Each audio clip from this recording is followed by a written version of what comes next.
இந்த வீடியோவில் நம்ம தி லாங் வாக் படத்தோட ரிவ்யூ தான் பார்க்க போகிறோம். இந்த படம் 2025 தான் ரிலீஸ் ஆகிருக்கு. படத்தோட கான்செப்ட் என்ன அப்படின்னு பார்த்துக்கிட்டிங்கன்னா, ஒரு டீம் வந்து பார்த்திங்கன்னா என்ன நடத்துகிறாங்கன்னா, நிறைய பேரை வர வச்சு ஒரு காம்படிஷன் மாதிரி நடத்துகிறாங்க. என்னென்னா இவங்க நடத்துகிறாங்க பார்த்திங்கன்னா இந்த காம்படிஷன். இது எல்லாமே பார்த்திங்கன்னா லைவில் டிவியில் பார்த்திங்கன்னா அந்த நேஷன் ஃபுல்லாக எல்லா ஊர்லேயுமே பார்த்திங்கன்னா லைவ் டெலிகாஸ்ட் ஆகும். இது என்ன போட்டி அப்படின்னு பார்த்துக்கிட்டிங்கன்னா, எல்லாருமே விடாமல் நடந்து போய்கிட்டே இருக்கணும். ஒரு இடத்துலையுமே பார்த்திங்கன்னா நிறுத்தவே கூடாது. அவங்க நடக்கிறத நடந்து போய்க்கிட்டே இருக்கணும்.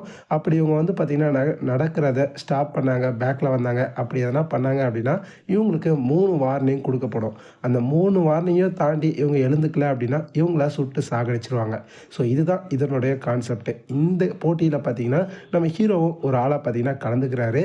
இந்த போட்டியில் ஜெயிக்கிறாங்களே அவங்களுக்கு வந்து ஒரு பெரிய கேஷ் மணி பார்த்திங்கன்னா கிடைக்கும். ஸோ இந்த போட்டியில் கலந்துக்கிட்ட நம்ம ஹீரோ என்னெல்லாம் பண்ணார், கடைசியில் நம்ம ஹீரோ இந்த கேமை ஜெயிச்சாரா இல்லையா, இதுக்கு நடுவில் எந்த மாதிரியான விஷயங்கள்லாம் நடந்தது, கடைசியில் என்ன தான் ஆச்சு, அதுதான் இந்த படத்தோட ஒரு அருமையான கான்செப்ட் அப்படின்னே பார்த்திங்கன்னா சொல்லலாம்.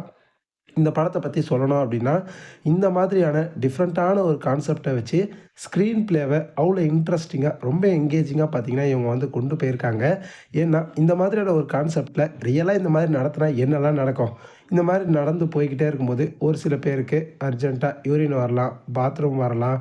அண்டு ஒரு சில பேர் ஒரு கூட்டம் இருக்குன்னு வச்சுக்கோங்களேன், அதில் ஒரு சில பேர் எப்படி இருப்பானுங்க, நம்ம மட்டும்தான் ஜெயிக்கணும் அப்படின்னு ஒருத்தர் இருப்பான்.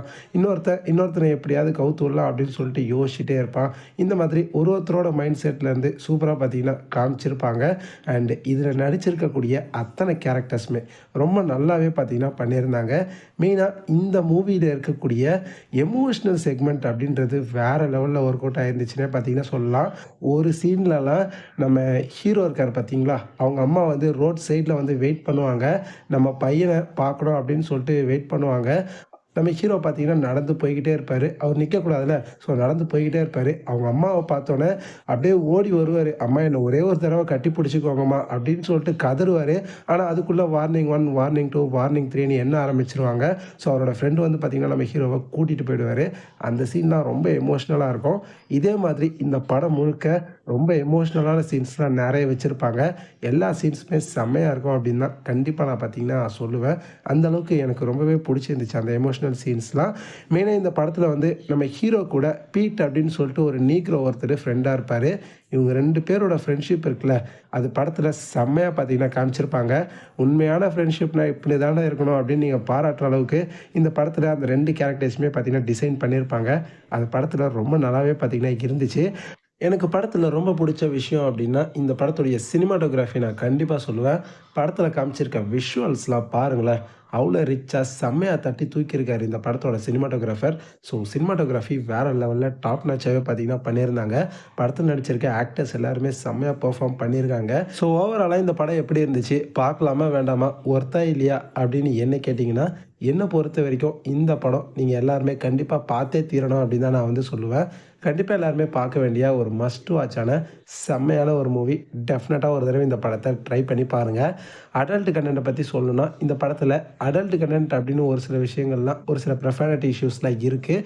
அதே சமயம் இந்த படத்தில் பார்த்திங்கன்னா வாயை கிழிச்சிட்டு புல்லட் வர மாதிரியான, சுட்டு சாவடிக்கிற மாதிரியான, இந்த மாதிரியான கொடூரமான ரத்தம் தெறிக்கக்கூடிய ஒரு சில விஷயங்களும் இந்த படத்தில் வந்து இருக்குது. அதனால் இந்த படத்தை ஃபேமிலியோட ட்ரை பண்ணாதீங்க, தனியாக மட்டுமே பாருங்கள். இந்த படம் 2025 தான் ரிலீஸ் ஆகிருக்கு. என்ன ஒன்று, இந்த படம் தமிழ் டப்பிங்கில் கிடையாது, வெறும் இங்கிலீஷில் மட்டும்தான் இருக்குது. பட் தரமான படங்கள்லாம் நீங்கள் தேடி பார்க்குற ஒரு ஆளாக இருந்தீங்கன்னா இந்த படத்தை மிஸ் பண்ணாமல் கண்டிப்பாக பாருங்கள். பார்த்துட்டு எப்படி இருந்துச்சுன்னு மறக்காமல் கமெண்ட் செக்ஷனில் வந்து சொல்லுங்கள். இந்த ரிவ்யூ உங்கள் எல்லாருக்குமே பிடிச்சிருக்கும் நம்புகிறேன். பிடிச்சிருந்ததுன்னா லைக் பண்ணுங்கள், வீடியோவை அப்படியே உங்கள் ஃப்ரெண்ட்ஸ்க்கும் ஷேர் பண்ணி விடுங்க.